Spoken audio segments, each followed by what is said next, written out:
In front of me is Samsung Galaxy Z Flip 8 and today I would like to show you where you can locate all text correction options.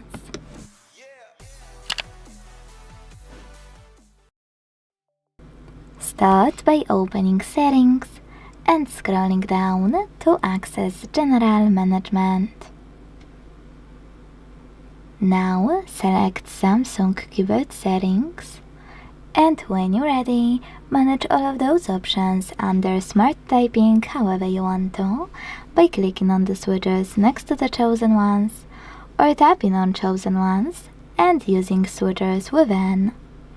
When you're finished with all of those, click on More Typing options to manage them as well. Thanks so much for watching. If you enjoyed this video, leave a like, comment and subscribe. Bye!